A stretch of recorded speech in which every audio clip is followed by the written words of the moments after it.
રાજ્ય સરકાર દ્વારા ઉદ્યોગપતિઓ અને ખેડૂતો વચ્ચે ભેદભાવભર્યું વર્તન કરવામાં આવી રહ્યું છે। ઉદ્યોગપતિઓ સામે સરકાર મીઠી નજર રાખી રહી છે, જ્યારે ખેડૂતો સાથે અન્યાય કરવામાં આવી રહ્યો છે।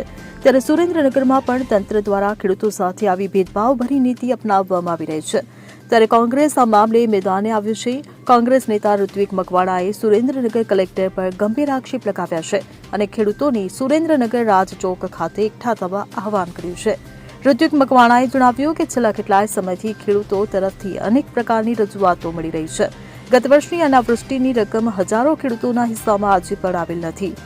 ભૂલ ભરેલી જમીન માપણીના હજારો કેસ સુરેન્દ્રનગર જમીન માપણીની કચેરીમાં પેન્ડિંગ પડ્યા છે। ત્યારે આવા જે પણ લાભાર્થી હોય તેનો કેસ પેન્ડિંગ હોય આવા તમામ ખેડૂતોની તેમણે આવનાર 21/4/2025ને સોમવારના દિવસે સવારે 10 કલાકે સુરેન્દ્રનગર રાજચોક ખાતે એકઠા થઈને ત્યાંથી સાથે મળીને જિલ્લા કલેક્ટરને આ બાબતે સંજ્ઞાનપત્ર આપવા ખેડૂતોને વિનંતી કરી છે।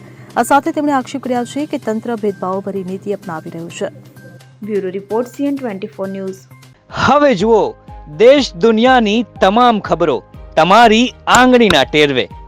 ઉઠાવો મોબાઈલ અને ગૂગલ પ્લે સ્ટોર પરથી ડાઉનલોડ કરો અમારી CN24 ન્યૂઝ મોબાઈલ એપ।